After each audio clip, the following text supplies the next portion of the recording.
आपके और हम लोग की हर तरह से मदद करते हैं, हम इसी तरह मदद करते रहिए। आज की प्रेस कॉन्फ्रेंस बहुत गंभीर मुद्दे पर है, बहुत गंभीर बातों पर है। आदरणीय अध्यक्ष जी आपको संबोधित करेंगे। पीछे कृपया मंच पर बैठे हमारे कांग्रेस पार्टी के हमारे नेता चेयरमैन साहब, जेपी राय साहब, वाइस चेयरमैन मनीष जी, पूर्व सांसद सत्या बहन जी, हमारे पूर्व विधायक अवती जी, आलोक प्रसाद जी और हमारे प्रवक्ता उन्होंने यहाँ बैठे हैं, सभी हमारे सम्मानित यहाँ पत्रकार साथी और सहायकार साथी। सबसे पहले मैं जो उत्तर प्रदेश के इतिहास में सबसे दुखद और सबसे मैं कहूँ बड़ी घटना हुई है हाथरस की। मैं भी 30 साल से सक्रिय राजनीति में हूँ। इतनी बड़ी घटना आज तक मैंने न सुना है न देखा है। यहाँ पे हम सब लोग उस पर शोक व्यक्त करते हैं, दुख व्यक्त करते हैं। मैं स्वयं कल वहां गया था, वहां जाके अस्पताल में गया, लोगों से मिला और जो वहां की जो सोफना है गांव है वहां गया, अनुसूचित बस्ती है और सब गरीब अनुसूचित जात के ही लोग उसमें उनकी मृत्यु हुई है। पूरी तरीके से कोई व्यवस्था नहीं की गई, उसमें कुछ नहीं किया गया। और जहां तक जानकारी आई वहां पे कि 80,000 का परमिशन उन्होंने दिया था और 2.5 लाख या उससे भी ज्यादा लोग वहां पर उपस्थित थे और उनकी सुरक्षा में एडीजी ने बताया कि केवल 40 पुलिस वाले उनकी सुरक्षा में लगे थे, केवल 40 रिकॉर्ड में। और पूरी तरीके से व्यवस्था फेल। हॉस्पिटल में भी आप देखे होंगे उनको टेम्पो रिक्शा में भरकर ले जाया गया, एम्बुलेंस की कोई व्यवस्था नहीं की गई और जिलाधिकारी को उसकी जानकारी तक नहीं थी कि कार्यक्रम कैसे हो रहा, कैसे उसको परमिशन मिली है, क्या कुछ नहीं बता पाए। 1:30 बजे की घटना है और उत्तर प्रदेश शासन के संज्ञान में 3 घंटे 4 घंटे बाद ये घटना आई है। 3 घंटे 3.5 घंटे बाद ये सोच सकते हैं कि किस तरीके का जंगल राज चल रहा है उत्तर प्रदेश। जो लगातार हम लोग पहले से कह रहे हैं कि जंगल राज कायम है। देखा आपने कि वहां पे लोग एम्बुलेंस बुला रहे थे और एम्बुलेंस फोन करते करते कोई फोन नहीं, एम्बुलेंस नहीं आई और एम्बुलेंस में भी घोटाला चल रहा है। एक आप ही लोगों ने दर्शाया कि एक ही नंबर से 30 बार फोन जाता है एम्बुलेंस के लिए, एक ही नंबर से केवल एम्बुलेंस बुलाई जाती है। ये रिकॉर्डेड है पूरा और ये इस तरह की फर्जी वाला भी चल रहा है। पूरा का पूरा ये जो आपकी ये घटना घटी हाथरस वाली, ये पूरी उत्तर प्रदेश सरकार की नाकामी, उत्तर प्रदेश सरकार के पूरे ये केवल और केवल आपस में जो इनकी लड़ाइयां चल रही हैं, आपस में झगड़े चल रहे हैं। कल आपने देखा होगा कि जब मैं वहां पहुंचा तो सीएम साहब थे और इससे ये साबित होता है कि सीएम के बाद डेप्यूटी सीएम भी पहुंच गए, ब्रजेश पाठक साथ में नहीं गए, मुख्यमंत्री के साथ में डिप्टी सीएम नहीं गए, बाद में गए। मुझे रास्ते में मिले थे जब मैं लौट रहा था हाथरस से दिल्ली के लिए, गाजियाबाद के लिए, तो रास्ते में ब्रजेश पाठक का काफिला जा रहा था और मुख्यमंत्री वहां से हाथ चाल लेके निकल गए। ये आपस की लड़ाइयों में पूरा प्रदेश पिस रहा है, जिससे ये मैं समझता हूं कि पूरी की पूरी ये घटनाएं जो चीजें जो घट रही है उसकी व्यवस्था नहीं कर पा रहे, अस्पताल की व्यवस्था, एम्बुलेंस की व्यवस्था नहीं कर पा रहे। ये बहुत ही दुखद घटना है। हम लोगों ने मांग किया था कल कि जो मृतक है उनको 1 करोड़ रुपए मुआवजा दिए जाए, एक नौकरी परिवार को जो घायल है उनको 25 लाख रुपए दिए जाए और घायल जो मृतक की सूची बनाई गई है उसमें काफी कमियां हैं, उनको पूरी तरीके से फिर से जांच कराई जाए। क्योंकि वहां गांव में जब मैं सुखना गांव में गया था तो एक परिवार में 3 लोग मरे हैं। मां मरी है, उनकी पत्नी मरी है, बिटिया मरी है, और उनकी पत्नी की बॉडी आगरा चली गई। फिर एक आगे गया तो वहां एक महिला उसी गांव में, उसने कहा कि मेरी सास की डेड बॉडी अलीगढ़ चली गई। और जो कि एक व्यक्ति वहां पे जो था कार्यक्रम में, उनका बगल का पड़ोसी था, उसने कहा कि मैंने पुलिस को रोका, डीएम और एसएसपी को भी नहीं था कि हमारे परिवार की भाई थी। उन्होंने कहा नहीं ये बाहर की है, जबरदस्ती भेज दिया। बाद में वो बॉडी डेड बॉडी रात को वहां से आई। सोच सकते हैं कि कितनी इन्होंने विभत्स तरीके से चीजों को खराब करने का प्रयास किया।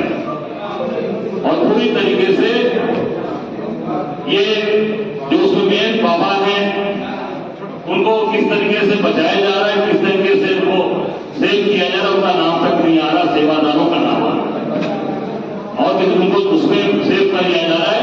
और न्यायिक जांच की हम लोगों ने मांग की है, न्यायिक जांच की मांग की है कि माननीय उच्च न्यायालय के सिटिंग न्यायाधीश से उसकी जांच कराई जाए। रिटायर्ड जज से नहीं, सिटिंग जज से जांच कराई जाए, ताकि वो उसमें न्याय उन गरीब लोगों को और सभी लोगों को मिल सके। और जो उसमें प्रशासन के लोग जिन्होंने वो उनको अनुमति दी है, वो अनुमति निश्चित तौर से कैसे दी है, हम लोग कोई अनुमति मांगते हैं कार्यक्रम का, देखिए मार्केटिंग हो जाएगी, तमाम तरीके से उसे बाधाएं उत्पन्न की जाएगी और वहां पर उनका पूरा सपोर्ट किया जा रहा है। मैं समझता हूं कि ये पूरी तरीके से केवल और केवल सरकार के दबाव में सारी चीजें चल रही हैं। तो उन प्रशासनिक अधिकारियों को भी उसे गिरफ्तार किया जाए, उनके खिलाफ भी मुकदमा दर्ज किया जाए जिन्होंने परमिशन दिया है। बिना शपथ पत्र, बिना डेविड डीएम को अगर दिया गया तो उनके खिलाफ कार्रवाई होनी चाहिए, ये हमारी मांग है। हमने कल भी यह बात की थी। और जो इसके अलावा जो भ्रष्टाचार का जो मामला चल रहा है, आप देख रहे हैं जो नीट के एग्जाम कैंसिल हुए, जो नीट के भी जिसमें सीबीआई जांच का आदेश इन्होंने दिया है, मैं उसमें इन्होंने आदेश किया सीबीआई के लिए, सीबीआई जांच की बात करते हैं हम उसमें, तो पूरे उस नीट के एग्जाम को कैंसिल करने की बात हम लोगों ने कहा है कि उसको निरस्त करके फिर से उसको कराइए और डेट डिक्लेयर करिए। उसी दिन डेट डिक्लेयर होना चाहिए कि कब ये बच्चों का भविष्य होगा। उसमें आप देखिए पूरा भ्रष्टाचार, जो आप ये सिपाही वाली भर्ती आपने देखा होगा, सिपाही की भर्ती उत्तर प्रदेश की हो रही है। इसके पहले भी सिपाही की भर्ती उत्तर प्रदेश में हुई है, सपा के शासनकाल में भी हुई है, अन्य उसके पहले की हमारी सरकार में भी हुई है। उसमें गुजरात का कौन सा काम है भाई? गुजरात की कंपनी को उत्तर प्रदेश सिपाही की भर्ती का ठेका गुजरात की कंपनी को दिया गया है। एजुकेस्ट, क्या नाम है उसका? एजुकेस्ट के नाम से एक प्राइवेट की कंपनी को, जिसका मालिक विनीत आर्या, अहमदाबाद का गुजराती, और उसने पूरे का पूरे ये लीक कराया और उसने लाखों लाख नौजवानों का भविष्य सरकार में किया। और वो, जहां तक मेरी जानकारी है, जैसे मोदी जी ने नीरव मोदी को भगा दिया, मेहुल भाई को भगा दिया, उसी तरह विनीत आर्या को भी यहां से भगा दिया, वो विदेश चला गया है हिंदुस्तान में। और आपको बता दें, उसमें एक और चीज हम लोगों ने, हमारे साथियों ने पड़ताल करके निकाला कि ये जो एजुकेशन कंपनी है, सोल्यूशन कंपनी है, इसके पहले ये 2023 में बिहार में प्रैक्टिस हो चुकी है और वो जेल भी जा चुका है, गिरफ्तार भी हुआ था विनीत आर्या। इसने दूसरी एक कंपनी कॉन्फाइस, क्या है सर, पहले इसकी नाम कॉन्फिसेट प्राइवेट लिमिटेड थी, 2017 में ये कंपनी प्रैक्टिस हुई थी। इसका भी डायरेक्टर विनीत आर्या था। ये सब जानकारी कम लोगों को होगी। वो गिरफ्तार हुआ, फिर जेल में छूटा और उसने कंपनी का नाम बदल के एजुकेशन का नाम किया। विनीत आर्या के पिता सुरेश चंद्र आर्या गुजरात के सर्वदेशिक आर्य प्रतिनिधि सभा के अध्यक्ष हैं और माननीय देश के प्रधानमंत्री नरेंद्र मोदी जी स्वयं उनके कार्यक्रम में जाते रहे, इसका प्रमाण है। इसी का नतीजा कितनी गंभीर शिकायतें तथा प्रैक्टिस होने के बाद इस कंपनी को देश के छात्रों को भविष्य निर्माण करने के लिए ठेका मिलता रहा और उसे विदेश जानबूझकर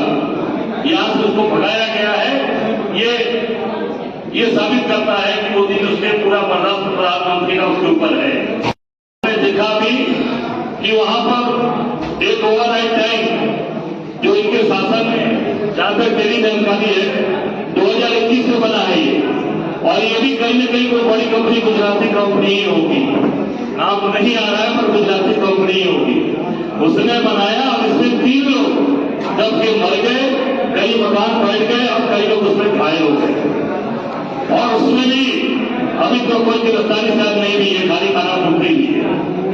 और जो सबसे बड़ा मुद्दा रामपथ, अयोध्या, भगवान राम की नगरी, जिसके नाम पर पूरा ये इन्होंने ठेका ले रखा है, वहां पर रामपथ बना, देखिए पूरा रामपथ बैठ गया, फंस गया। भगवान राम के मंदिर में भी, जिसका इन्होंने अशुभ समय वहां पर प्राण प्रतिष्ठा किया, सभी ये मैं नहीं कह रहा हूं, ये चारों शंकराचार्य हमारे माननीय पूजनीय शंकराचार्य महोदय ने कहा, मैं उनकी बात को दोहरा रहा हूं। उस पर इन्होंने वहां पर पूजा पाठ करके वो कार्य किया और वहां वो मंदिर भी चूर रहा है। और ये बात किसने, मैं नहीं कर रहा हूं कि चूर रहा मंदिर, किसने कहा? वहां के मुख्य पुजारी आदरणीय सत्येंद्र दास जी ने ही आरोप लगाया कि वो मंदिर चूर रहा है, और ये पूरी तरीके से वहां भी वो भी गुजरात की कंपनी है जिसने काम किया, ये पूरी तरीके से भ्रष्टाचार में लिप्त है। और जो सबसे महत्वपूर्ण इशू जो राहुल जी ने, लोकसभा में वाले नेता ने बोला कि ये जो भाजपा, आरएसएस और ये जो सभी लोग ये जो आज अपने आप को हिंदू बन रहे हैं, वो आज ये सर्टिफिकेट दे रहे हैं, यही नहीं है। आज जो सनातन व्यक्ति है, जो आज धर्म में विश्वास करता है, और कहीं जो उन्होंने कहा कि निश्चित तौर से हिंदू हिंसक नहीं होता, हम सब लोग सर्वधर्म भाव की बात करते हैं, सबको साथ लेकर चलते हैं, जियो जीने दो विश्वास करते हैं। अब आप देखे होंगे गर्मियों के दिन में जहां भी चक्की चौराहे पर आप जाएंगे, पीने की पानी की व्यवस्था, हौसला चलाना, प्याऊ चलाना, ये तमाम ऐसे मतलब एक साधारण आप इस तरह से करते हैं। कोरोना काल आपने देखा, सभी लोगों ने मिलकर काम किया। तो मैं समझता हूं कि ये जो केवल और केवल जो बड़ी बात करके इन्होंने आज हमारे नेता को बदनाम करने का भी काम किया, तमाम छोटे छोटे वीडियोस काट के चलाए, पर जो उनकी जो मुख्य भाषण थे उसको लोकसभा अध्यक्ष ने स्पंज भी कराया, पर स्पंज करने से नहीं होगा। अब राहुल गांधी जी हिंदुस्तान की जनता के दिल में बैठ गए हैं, वहां से स्पंज कैसे कराओ? वहां से स्पंज कराने का कोई रास्ता है क्या? वो रास्ता खत्म हो गया।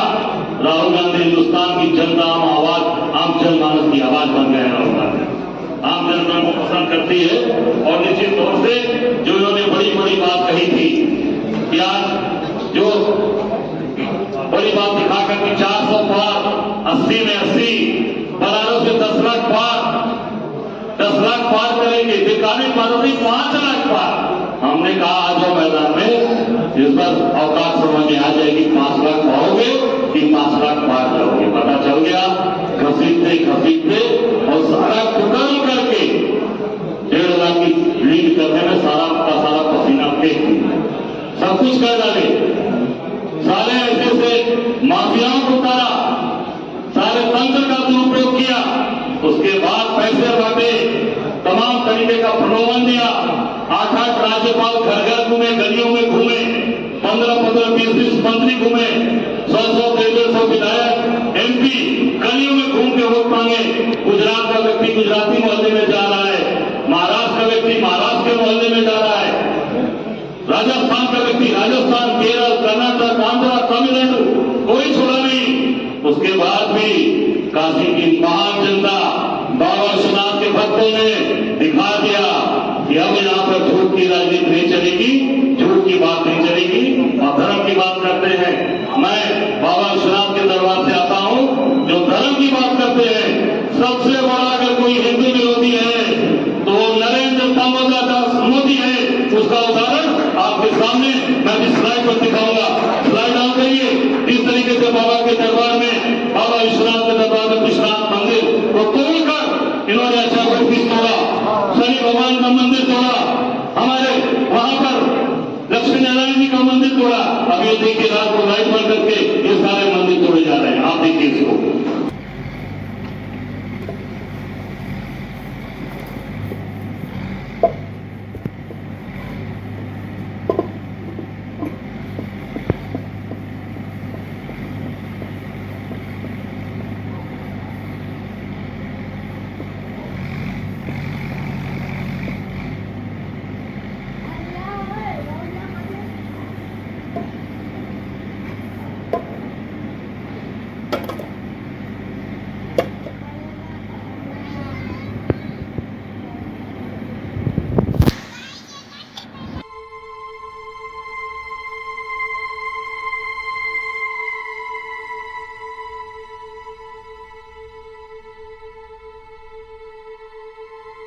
जब नरेंद्र मोदी जी प्रधानमंत्री बने और इन्होंने काशी में जाकर के विश्वनाथ कॉरिडोर बनाना शुरू किया तो 150 मंदिरों को तोड़ दिया गया।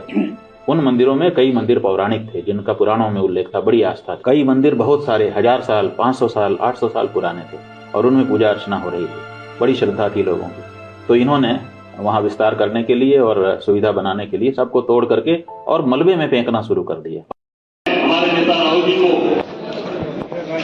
तमाम तरीके से सड़कों पर उतरकर जो हिंदूवादी संगठन विरोध कर रहा है, हिंदूवादी संगठन ने कभी इसकी बात रही, क्योंकि इन्हीं के द्वारा पोषित, इन्हीं के द्वारा पालने वाले लोग हैं। अच्छा वटवृक्ष जिस ट्रक पे लग रहा था उस गाड़ी का नंबर आपने देखा, फिर से चला दो अच्छा वृक्ष वाला। अच्छा वटवृक्ष जिस गाड़ी पे लग रहा था उसको आगे बढ़ा के उसको रोक के स्टॉप करिए, उसको बढ़ा कर स्टॉप करिए। गुजरात की गाड़ी का नंबर है ना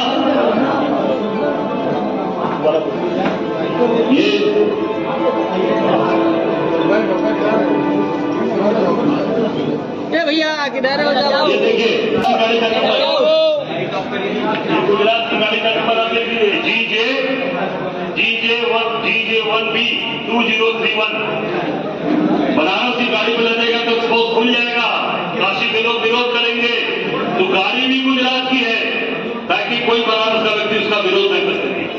आप देख सकते हैं आपके सामने ये हिंदू धर्म के ठेकेदार बने।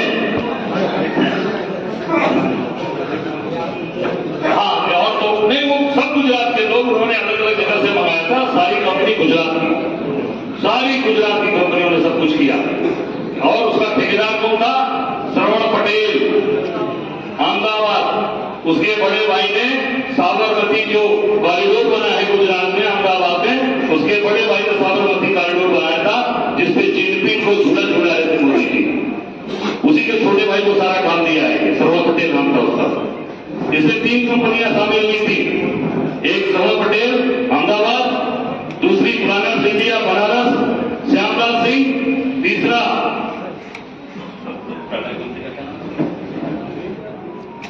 टाटा की कंपनी जो टाटा के द्वारा संचालित होती है, शाहजी पूरन जी,